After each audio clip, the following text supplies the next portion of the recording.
Now, the economic freedom fighters have called on the international community to monitor government's response to their total shutdown, where they're calling for the resignation of President Cyril Ramaphosa, an end to load shedding, and the creation of jobs, and for law enforcement to deal with gender-based violence decisively. So what are the international brand implications of this action for South Africa? Let's bring now in a brand specialist, Mr. Tshepo Matseba. A very good day to you, and thanks for making the time.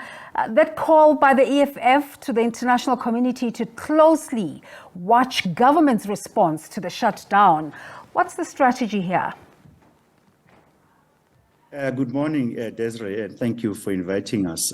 Yes, you can see that in this specific context, underlying this call for the international community is for the EFF to minimize the possible impact of the army, and the possible impact of the police force as a starting point, because in that specific scenario, while it may work for the EFF politically speaking, it won't work for the EFF if its own members are placed at risk without rhetoric. So they are appealing to the international community for sympathy.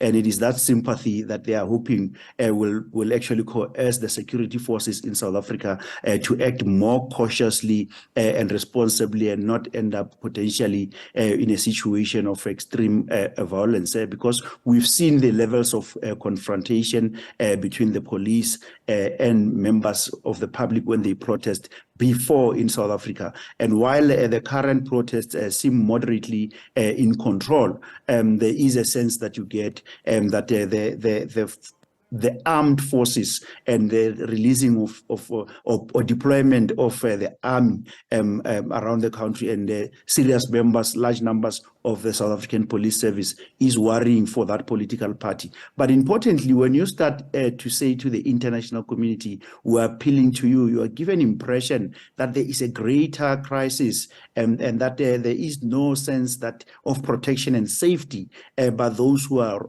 rolling out this protest or march or strikes. And as a result, they appeal to the international community, and in that sense occupy global headlines. Already publications such as the Financial Times are running with the story. And that also already brings up the discussion in the investor community about the level of stability in the country, and whether whether the center is actually holding. Because remember, investors are looking for safety, but they are also looking for predictability. But there are similar protracted protests elsewhere in the world, in Nigeria, in Kenya, the Gambia, Namibia, reflecting grievances against unbearable social conditions. Does that make this particular protest valid or different? Yeah, look, the global dissatisfaction with poverty, a lack of service delivery, high levels of unemployment is growing significantly, and especially here in South Africa, you can see the correlation between what is happening in Nigeria and Kenya and South Africa, as people begin to say, well, we are tired, and that the current circumstances are unsustainable. So the protest may not necessarily be entirely unique if you compare the challenges that are faced by those countries, but the reality that you're seeing around the world is that citizens are beginning to take ownership and participating in the dialogue, and how they are being led. And when you look at the circumstances here, with South Africa coming out of significant days of dark load shedding, many hours of operating in the dark, all of a sudden you are beginning to see citizens taking part actively in the conversation. And that's what makes this different, in the sense that even though for the past couple of days there's been some degree of stability in the provision of power and energy, this has been a frustration for citizens for a while. And so the distinction, though, here is that the EFF is not, if you compare it with other countries, politically, the EFF is not as massive. It's not the main opposition, for example, in the country, but they are occupying the a battle in the human mind. Time constraints. I want to ask you this one quickly. President Cyril Ramaphosa's response has been to say that protest is a constitutionally protected activity, but that our democracy provides for a system to remove a president at the polls. How is the world responding to that posture? Yeah, I mean, there has been flat reaction, I must say, to that discussion or that position by the president.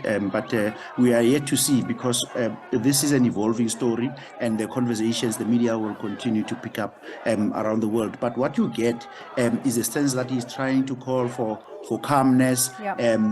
The pressing issue, while there was a warranted reality that we had the July 21 2 years ago, that he had to call on all the forces to assist, perhaps the army might have been, in my view, a little bit going overboard. Perhaps we should believe that the Metro Police and the South African police services across the country should be well and capable to manage a protest on any ordinary day. So the army may create an impression that South Africa is becoming a different state.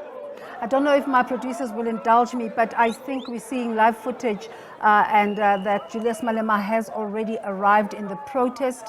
I don't know if my producers will correct me. Okay, that's not the case yet. All right, let's let you go. Tshepo Matseba, thank you so much for making the time.